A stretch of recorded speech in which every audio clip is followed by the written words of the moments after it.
Hi guys, this is TechDystopia, bringing you your dose of AI truth, or find out about the daily part. It depends on other factors which are out of my control. But anyway, back to the topic. Thanks ever so much for the people who jumped on the comment section and gave feedback last week. It's really appreciated. As you can see, I've improved a little bit the audio quality, but I do have a more professional microphone on its way, so we'll have to wait probably until the next video until that arrives. Until then, unfortunately you're going to have to put up with some AI cleanup on the sound and audio. It should be a little bit improved from what it was, but it's still not perfect. And it also means that there are some videos from last week which I still haven't uploaded, which will need to be addressed, and unfortunately you will have to look up my nose at least for a couple more videos, but as you can see, I'm trying to address that now. For this video, the main topic that I want to address is a couple of comments asked me about my qualifications. Why do I believe people should listen to me? I think there's a number of things I'd like to unpack here, and I hopefully will address all of them, so please be patient and watch the whole video before you make your decision on whether I'm a worthless commentator filling the space with hot air, or whether my takes are actually ones that you want to listen to. And I think it's a good idea to always be skeptical, no matter who you're listening to. But yeah, I'll try and address them. So first of all, my first thought here was that this is a conversation that everybody needs to be a part of, because it affects everybody. We are all stakeholders in this conversation, and we all need to act like that. More than any other subject that's been raised, probably since the advent of the nuclear or the atom bomb, we all will have to live with the effects of what happens next, okay? And we're looking at time horizons right now, and I think the most obvious time horizon, for me at least, is that it happens soon. How soon? Well, that doesn't really matter, I think. For me, I'd be incredibly surprised if it doesn't happen in the next 20 years. That is the advent of artificial general intelligence, and then soon after super intelligence. The timelines that I'm looking at right now would suggest that artificial and general intelligence may already be here, and some form of super intelligence just round the corner if it's not here already.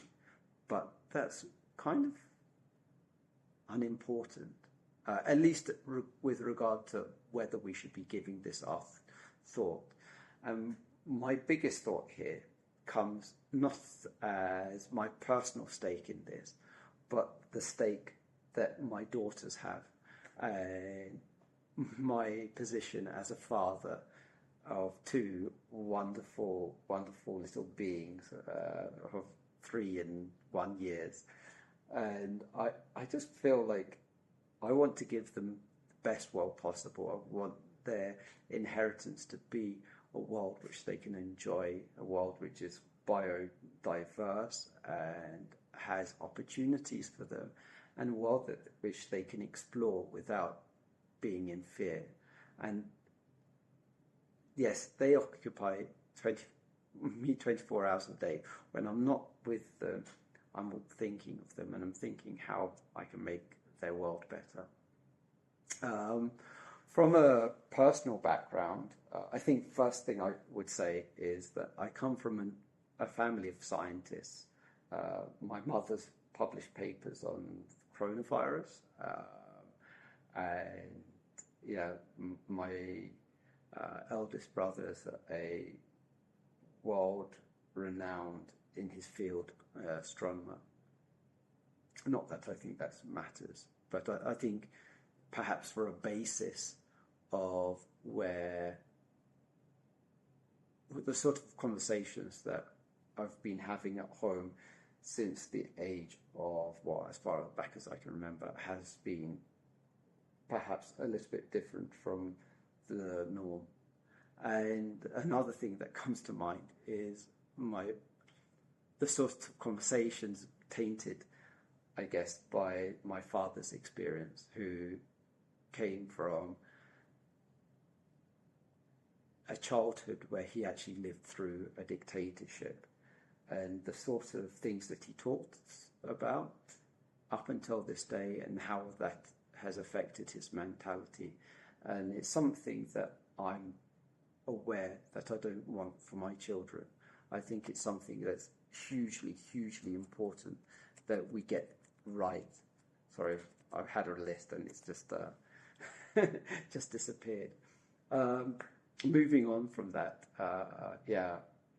my educational background, I don't think it could be as far from the rest of my family's as if I tried. I'm actually a graduate of ancient history and classics, which has its own set of pros and cons. But I've got a master's in that and also did a postgrad in English. But I think the classics, or at least ancient history, does have a wealth of resources when one looks at the human condition and how people with ultimate power tend to behave, I'd say. So that's my educational background, and apart from that, I have done courses on artificial intelligence and coding.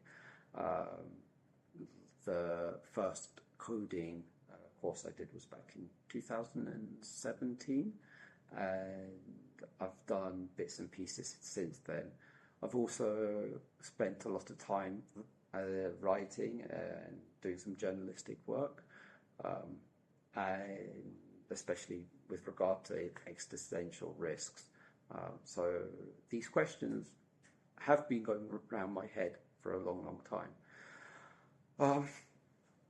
Looking at my coding background, if you knew me prior to ChatGPT, know that my ability to code was pretty bad.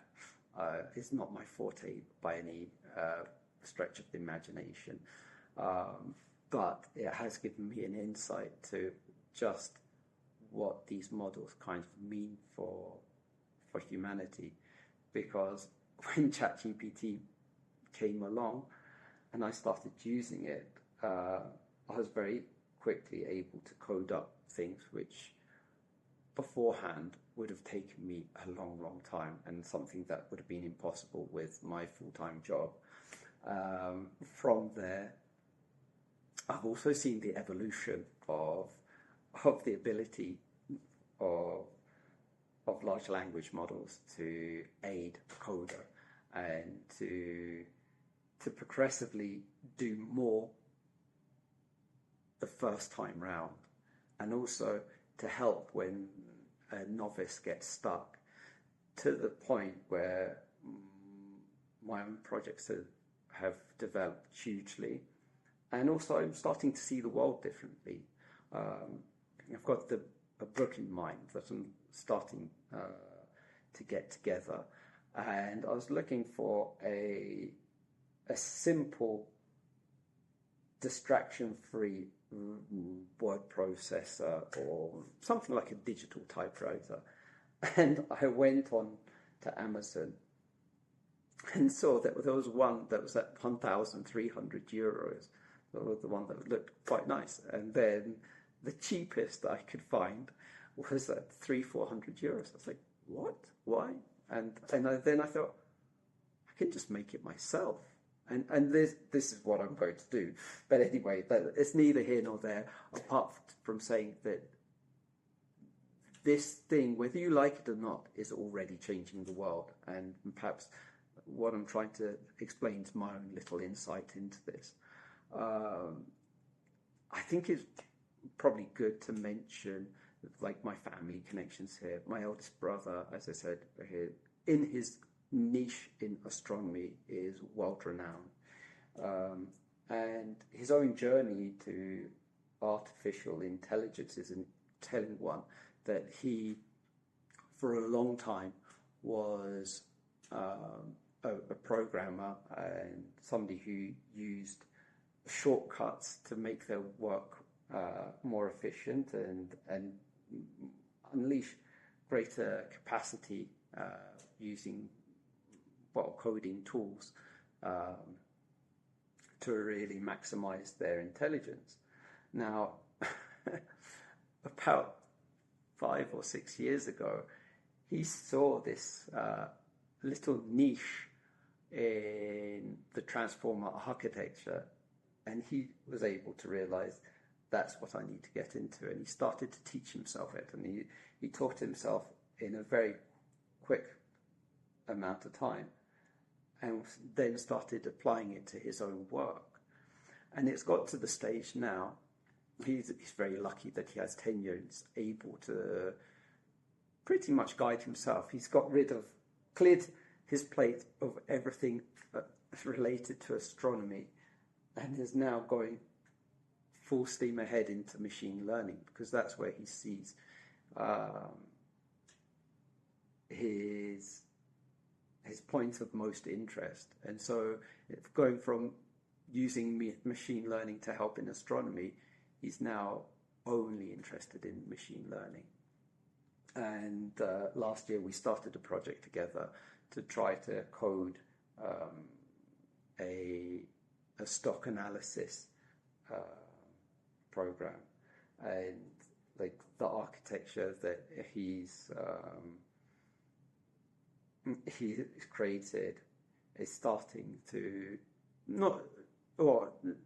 to show real promise, I would say, and is one thing that I'm very excited about, and maybe in a future video I'll share it with you.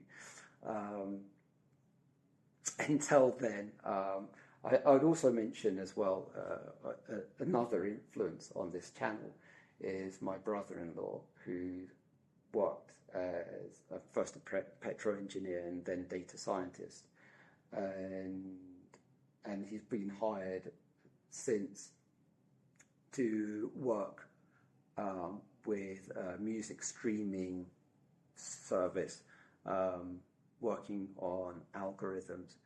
And this is interesting to me because he's actually, his company has been pushing for him to do the most possible to use the large language models to get rid of current members of staff. And I think this is just a sign of the times.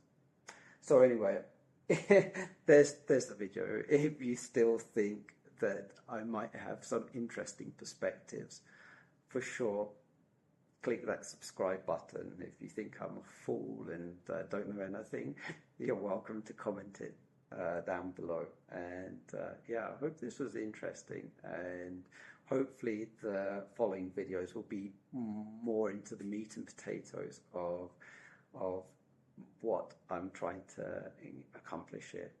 Anyway, I look forward to seeing you in the next one.